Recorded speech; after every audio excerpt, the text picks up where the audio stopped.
akkan isaaf hojjedhee utun jiraadhee si faana gammadee waan akkasii waan viidiyoo akkasiidha kan ani isa faanaas garuu ijoolleen ammaa isaan ol kaasaniitu anaan gad buusaniitu inni bakka jechan qabu jechuun I don't know dhugaa rabbii waan isaan godhanii baay'aanatti natti dhaga'ama sii galee anaan akka lafaa argame wayitti sammuu diyaamid bakka waan ta'e samiirra waan bu'e wayii godhaniitu akkasitti nasaalanii akka budaatti akka namaaf akka oromoof waa tokkorree jecha tokkorree dubbatee hin dubbannetti anaan na ilaalanii waan isaan na gochaa turan argitanii jirtan asirratti jechuudha. So sanan dumaa danda'een sabooddee immoo viidiyoo inni hojjete fammasuu barbaade maaliif isatti na fammasiisa ani koo raachee duran tiiktookii kana jammare na fammasiises immoo obboleessa isaatiitu na fammasiisa ta'es galee garuu no miti sana miti kanaafiyyuu ani badii tokko hamaa tokko obboleessa koo raachuurraa waaqayyo na argu waa tokko irraa hin qabu waa tokko isaan amma dubbadhee borutu na gaafattan nan irraanfadha jechuun bakka nan dagadhaan garaa akkasiin qaba sii galee inni garuu qiimii qabatee akkasittiin haasa'ee bu'eera anyways kuni chaarjiinsaa inni ofiisaa haasa'atee fixatu xumursiiseera gaa anyways ani ammas boru san sinnaa beekuu qabdanii raachee akka kotti akka ilma Oromoo tokkotti akka qaalii ilma Oromoo tokkotti isa ilaala isa kabaja akkasitti na hubadhaa saba maqaa kootiif jettanis raachees maatiisaas eenyuunu akkasiin arrabsitan immoo adaraa waaqa lafaa gamanumaan dhaabadhaa jedheen sinii dabarsa galatooma ulfaadha kanuman jechuu danda'a. Odan carraa kanaan akka xumurattuutiif waan misunderstanding inni qabaateetiif dhiifama gaafattee cufachuu dandeessa carraa'uma kanaan sababni isaa raacheen qaamuma keenya tokko waan taaneef bakka buuneetiin dhiifama fudhachuu dandeenya. Maal jettu sanii? Ekeesi jammar bakka lammataa irra deebuu yookiin ammas ganaa sagantaa biraa qabanii intanii biraa kaasuurraa noormaalii asumarratti bakka dhiifama inni sunis ittiin qabamne aniif inni omtuu nu gidduun jiru jedhee bu'eera soolanis aniif inni waa tokko hin qabnu jedheera kaala isaa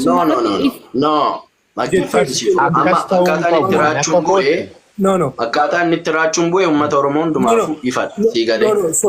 Soolan koo atillee miyuut kaadhu lamaanuu bakka tokko ta'anii viidiyoo ba'anii dhiifama wal gaafachuu qabanii akka nama dhuunfaa lamaan qofatti ilaaluun qabdan dubbii kana. Namni wal arrabsaa jira haadha namaa wal garagalchanii wal arrabsaa jiru. Gara fedheen maan taane namni miidiyaa irratti wal dhabee gara gandaa deebisanii wal arrabsuun illee bareedaa miti. I think bakka tokkotti argee jira soorettii uumama raachee fa'aa wal garagalchaa wal arrabsaa jiran. Dubbii kana egaa dhaga'aan turee jira. Soolaan yaada dhuunfaa isaa ibsee rakkoon qabu yaada dhuunfaa dubbachuun. Waan kana ta'eef raacheen illee bakka jirutti soolaan illee bakka jirutti dhiifama wal gaafachuu qaban. Akkas jedhee yaada. Yaa eekee jechuun araarri kuni asirratti dhiifama wal gaafachuu hin danda'u garuu garaa akkuma wal hanqatanitti hafuu jechuudha. Akka isaan walitti dhangala'anii akka obbolaa akka aannanii bassa walitti dhangala'anii waliin jiraatan akkuma kana duraa suni walumatti fidamee jarri lamaanuu ta'anii irratti haasa'amee sana booda walitti araarsinee deemuun gaarii natti fakkaata. Amma gaa uummanni jala jirtanii araarri xumuramaa jira. Kanaaf furtanii nama narrabsiina. Ani kana jechuu barbaade asitti soolan gama isaatiin akka qulqulleesse namoonni soolaniin deeggaranis karaachee deeggaranis dhagahanii nama guddaa lakkoofsaan 3,000 argaa jira waan ta'eetiif uummanni bal'aan kun waa hubatee deemu rakkoon furameera. Olmast furameera haa ta'u garuu raachee inni soolan irra deebi'amee live viidiyoo ba'amee akkaataa sanaan kolfanii taphannee maal jennee bifa sanaan everything akka fiiksi godhamu irratti dalagna marsaa lammaffaa fudhanneetu rakkoon qabu irratti raawwanne jechuukooti garuu soolan ammas waan jiruuf cidha wayii irra jira raacheen natti meera already nan hubadha akkasitiin sinis illee beekaa jarjarsuu akkamiirra ture tasa karoorsine waan kana sagas mara yeroo laannee fi lachan isaaniifu sunis haa hubatamu amma soolan kan jechuu barbaade wanta taatee ta'ee komee jiru irra keessa ofuma akka dubbattanii malee beekna ani amma dhuunfaa kootiin beeka waan odeeffamaa jirus gama lamaan keessaniin warri immoo sinni deeggaru fakkaatanis maal akka jedhan tiktaak kana irra fiffiigee maal hubannoo mataa koo qabadheera already akkasuma warra balleessaa gurguddaa hojjetan dabalatee jechuukooti waan balfamaa ta'e warra dalagan dabalatee argeera eenyu maal akka dalagaa ture. Sunniin hundi bakka jirtan dhaabbadhaa waan postii gootan illee kaasaa fi namni wal loluurraa waan buufattan tokko illee hin jiru sinitti haafu qaaniidha. Soolanis waa'ee raachee kamaxxansitee yoo qabaatte kaasi raacheenis waa'ee kee kamaxxansitee yoo qabaatte akka kaasu itti himna. warri kaanis yaada kanarratti yaada dabaluu dandeessu. Ani kana natti mul'atu irraati.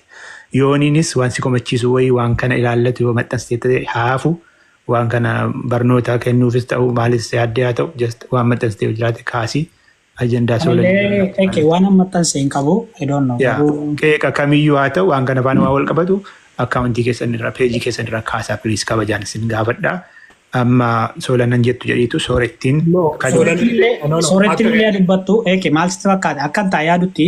Jechuuf hin jira soorettiitti deebi'aa jira. Guyyaa qaxaroon kun qabame wanti kun hin milkaa kan jedhu persentii xinnoodha kan namanu maaliif maybe raacheen deebi'ee dhufuu dhiisuu danda'a hin beekamu sii galee hin beekamu. Kanaaf qabadhaati yoo dandeessan. Yooni ni milkaa wanni Logawuti.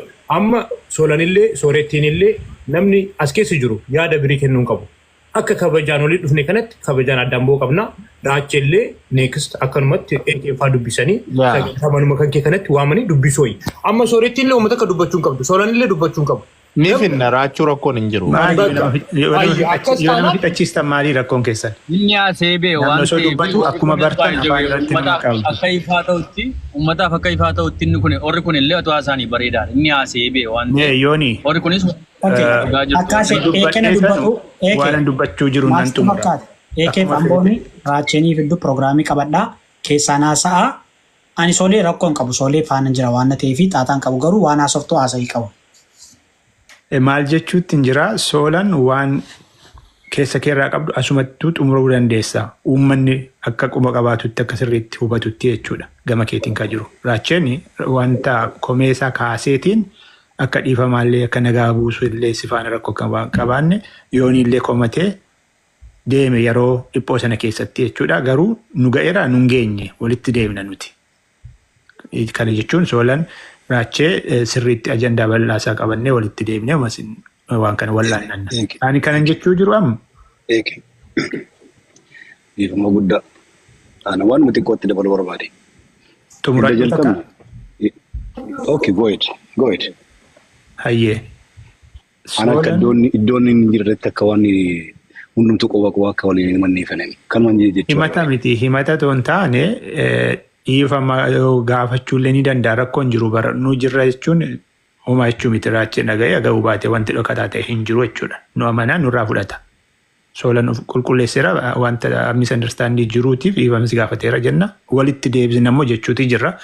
Garuu kan inni itti aansee dubbachuu barbaadu eenyu soorettiin ni buus jirtami sooretti. Kan soorettiin dubbatte sana raacheen amma dubbatee ture as kanarratti argeera viidiyoo sana.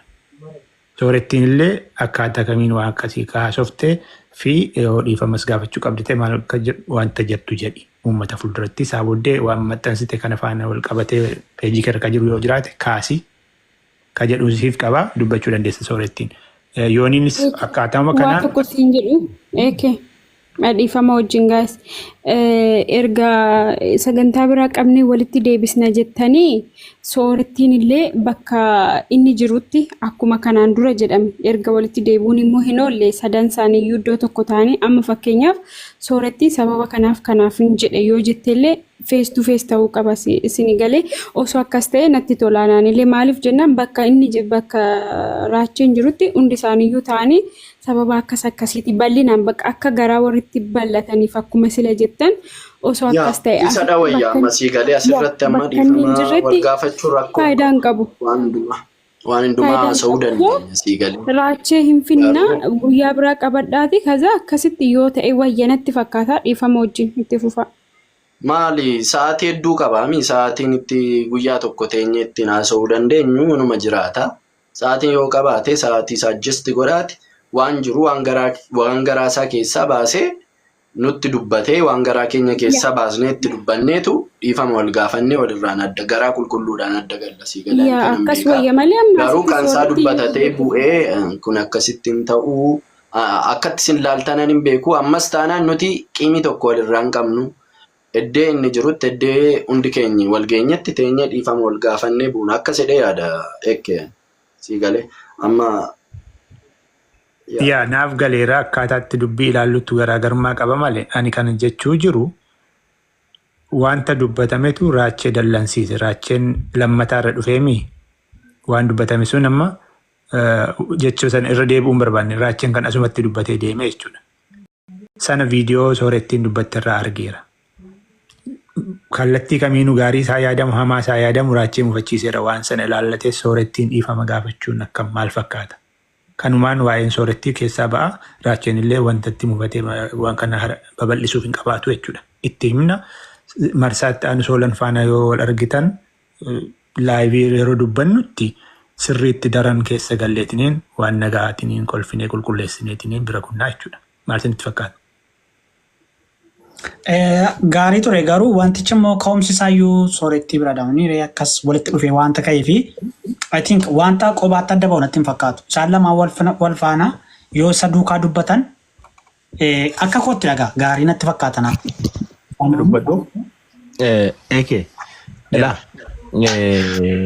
Wanti jiru amma soolan kan inni sooretti irrayyuu soolan komatee wanti raachuun sababni itti komatee sababa walitti qinsaa fi jaalala waliin qabaniif natti fakkaata. Hunda caala jechuudha sii galee. So amma yaadnati jette sirrumayyuu ta'e osoo jiru osoo jarri kun idduma tokkotti argamanii waan jiru macalaqsinee dubbanne sana booda araarsinee deemnee gaariidha. Amma meebii dubbii keessa waa balleessuun illee dhufuu danda'a. Iddoon hin jirretti maaltu ta'ee kanumatu dubbii biraa dhaqee fuudha. Namni immooshinaalii deemaa garagara hiikkataa kaan kaameraa daqqanatee taa'aa jira. So kanaafiyyuu Amboo fi ati wal dubbiftanii keessaanii soolanis raachuus soorettiis yoonis waamtanii ergaan takkaa taa'amee rakkoon gidduu isaanii jiru yoonis karaa dogoggoraa yoo hubateera ta'e waan jiru walitti himamee waan jiru cabsinee keessaa baanee gaariidhaan jedha osoo akkas ta'e maatta. Kun naaf ta'a mormii irraan qabu. Tole, akkastaanaan itti waliigallee irraa astamaarii mokonnon as keessa jiru yaada isaanii ibsatanii. Astamaarii mokonnon. Wayyee dhagaan jira. Hundi keessa nu nagaa jirtu. Jirra saafa galatu dhugaa dubbachuudhaa fi yaada baay'ee namatti hin tolledha. Raachuun illee yaada isaa dubbachaa ture. Soolan illee akkasumadha. Egaan tu danda'amee bakka lamaan isaanii jiranitti dubbiin kun haasa'ame irra caalaa baay'ee gaariidha jedhee yaada. Raachuun yaada jiru dubbateera garuu Soolanituun bakka inni jirutti haasa'e gaarii ture jedhee yaada. Garuu caalaatti araaramuun dirqama ta'a. Kanaafiyyuu yoo dhibee bakka bu'iinsarrayyuu bakka hundi isaanii jirantitu ta'e jedhee yaadaanii waan hin dubbadhu qabu kan caalaa. Maal kun ijoollee haasaan danda'u? Astamaariin mokonnoon koomedii qofa danda'a. Anis jaalladha baay'ee si kabajnaan sossodaachaa softaa. Ishee sun dubbadhee natti tola beellamni akkuma jirutti ta'e naaf eeyyamti yoo ta'e. Okay, waa'ee maalirra dubbatasti eekee faana? Dubbadhu sooretti jira miti waa'uma muraasa namni akka hubatuutii fi wal qabatee. Isuma sanaafi. Dubbadhu. Ani akka bartan kan barbaadu uummanni kun waanuma negatiivii isaadha kan isaan baasanii ta'u akka mul'atu. Fooloorsii ittiin guddifachuufis waan biraafis ta'uu danda'a. Kan ilaalamu malee ani raachirraa dhugaa dubbachuuf dhimma dhuunfaa walirraa hin qabnu qaamanillee wal hin beeknu akkuma ijoollee kan asirratti beeku kan asirratti akkasumatti beekachaadha. Na gaafa geema isaallee uummanni irratti duulu geema isaatiif jechuudha. Seenaa isaarree kaasee akka uummanni hedduun irraa barachuu danda'u fakkeenya gaarii ijoollee laayifii akka isaa dabarsan keessa jiraniif akka ta'uu danda'u haamilee akka ta'u obsa akkam baalii guddaa akka qabu isarraa akka baranneef fakkeenya guddaa akka ta'e viidiyoo dalageen ture. Isaaf jechaadha. Kana jechuun hammeenya tokko akkan raachirraa hin qabne mul'isa. Yaadachiisuudhumaaf galtanii ilaaluu dandeessu. Inni viidiyoon asitti dalagame maal jettan kun immoo guutummaan isaa miisunderstaandingidha. Wanti nani jedhee fi akkaataan uummanni ittiin hubateef raachan illee ittiin hubate tasuma walitti dhufu. Inni biraan immoo wanni kun iyyuu akka sooshaal miidiyaa kanarratti gadi bu'u hin barbaanne nama raachitti sirriitti siquuf bilbilee maqaa obboleettii isaa dhuufteetti minaamin hidhee ture laayivii irra gaafa taa'ee dubbatu jechaadha. So ani maqaa obboleettii isaa dha'ee taanaan miti dhiifamaa nan adabamayyuu viidiyoon humti sun yoo jiraate naafaa ba'u jedhee nama isatti sirriitti dhiyaatutti bilbilee himeera. Hammeenya raachatii fi miti dubbiin ani sun dubbadhe. Maybe warri hubattaniitu ta'a. Gariin keessan immoo baay'inaan misunderstandingidha. Hubannoon keessan sirrii miti. Inni biraan immoo Soolan baay'izawee dhimma kana keessa badaa waan isa ilaallatu hin qabu. Dhugaadha dubbiin kun kan dubbatame mana Sooleteetti taa'ee dhaggeeffateera. Of course taa'ee dhaggeeffateera. Garuu guutummaa dubbii kanaa kan dubbate anadha.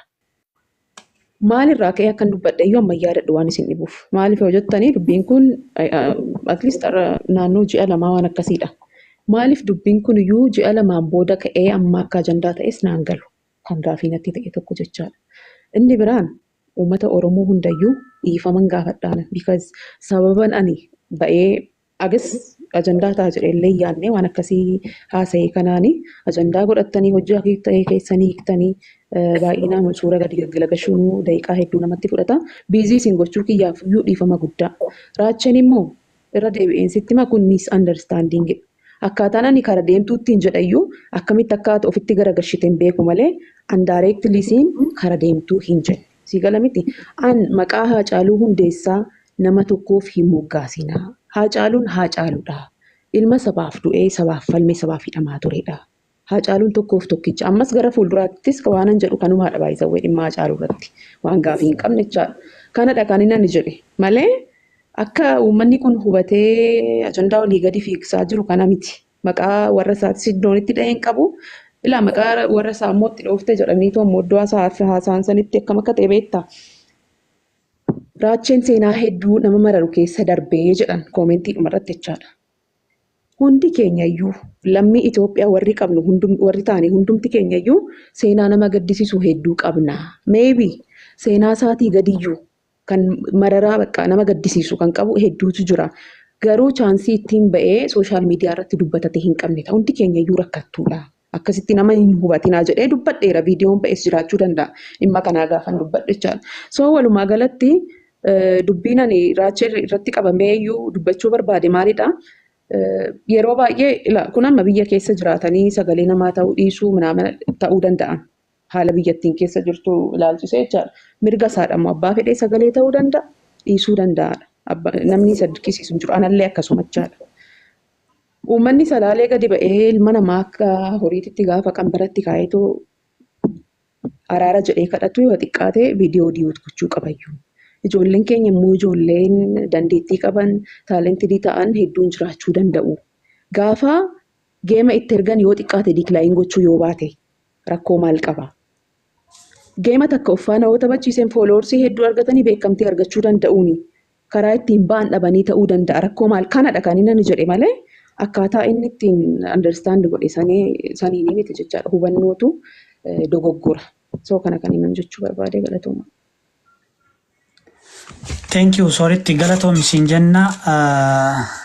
Abigo magana tarii wal argina deebinee waan jenneef soorittis deebinee arguuf waan deemnuuf nan dhiisa waa gaafachuuf hin ture. Amboo fi eekee wal beellamaatii guyyaa itti fiduu dandeessan irratti walaasaadha.